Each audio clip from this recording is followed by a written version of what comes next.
So last week we discussed the behind-the-scenes logistics of moving around the droid army, supplying the Separatist war effort in the Clone Wars, so I figured today it was only fair to discuss that from the Republic side. Let's talk about how the Republic moved clone troopers around, and how they sort of piped clone troopers to and from the fronts of the Clone Wars. I'm Colin, and this is Sci-Fi Deep Dive.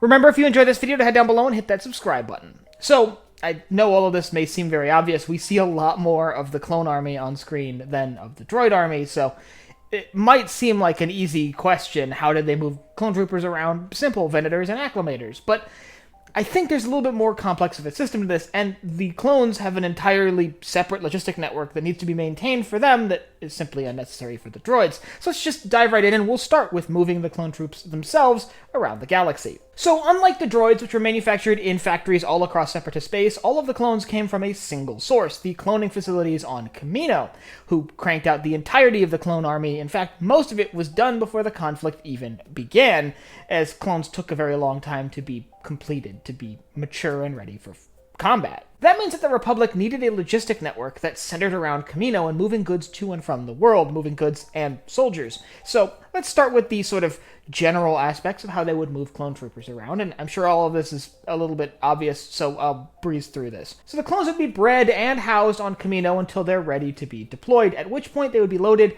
onto a larger vessel. These would almost certainly be Acclimator-class assault ships, or occasionally transports to low-flying Venators, at which point they would be transported off the world. Now, unlike droids, who I think sat in storeyards behind the front lines, that's simply not viable for biological soldiers. As such, most clones went directly to a posting, whether that was with a unit that would be carrying out offensive actions like the 212th or the 501st, or a defensive position like we see countless clones placed in to defend Republic outposts or key pieces of Republic infrastructure. Some would be deployed on Republic cities, like those we see in the Coruscant Guard, or across various institutions throughout Republic space, but a majority of them ended up in the units that would be set on offensive missions during the war. For example, the 501st moving from battlefield to battlefield, or the 212th, or you get the idea. These clones would be cycled on and off in much smaller batches, where droids could be left on the battlefield and then completely withdrawn.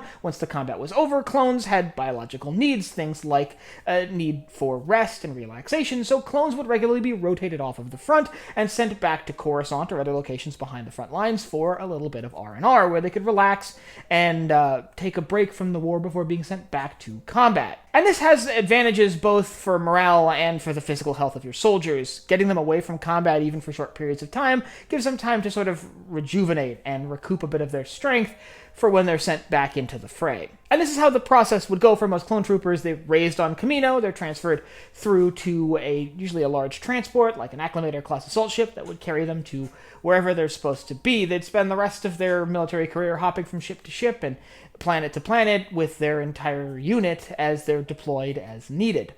As such, unlike the Separatists, which have a very clear pipeline using a variety of different transports, the Republic was a bit more loose, based on what the situation required. For example, during an event like the invasion of Ryloth, a unit that may have usually been based with several Venators would be transferred to a number of Acclimator-class assault ships to carry out a planetary landing. We actually see this a lot. Most Republic invasions start with Acclimators entering an atmosphere and releasing dropships. As such, it's much harder to pin down specific vehicles and transport methods that would be tied to this logistical chain, because it is so much looser than that used by the Separatists. But there is an entire second set of logistics needed for the Grand Army of the Republic that was simply not needed for the Separatist droid army.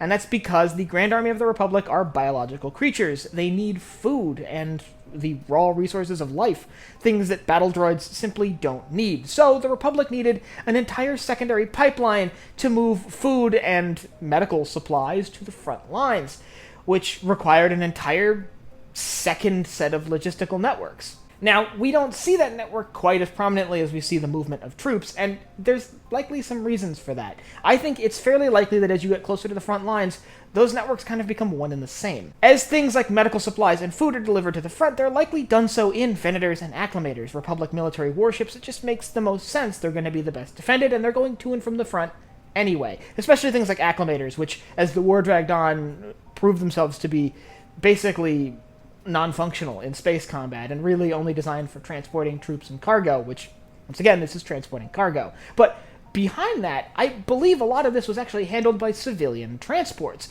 As such, we don't ever really see dedicated Republic military transports for non-combat roles, with the exception of the medical-designated Pelta-class frigates. This all leads you to believe that the Republic is either buying from local suppliers close to the front, or having them shipped in via civilian transport lines and then handed off to Republic military assets to be brought to the front lines for their troops. That being said, both of those are speculation, and we don't know for sure how those are supplied, but I think those are two pretty good guesses. So at the end of the day, the Republic supply lines bringing troops and equipment to and from the fronts of the Clone Wars were far less rigid than those of the Separatists, mainly owing to the more unique biological nature of the soldiers of the Republic as opposed to the droids of the Separatist droid army. If you'd like to learn about how the Separatist droid army was moved around the galaxy and how the Separatists kept their front lines supplied, I'll leave a link up here to a video I have all about moving the droid army around and how they got from the factory to the front lines.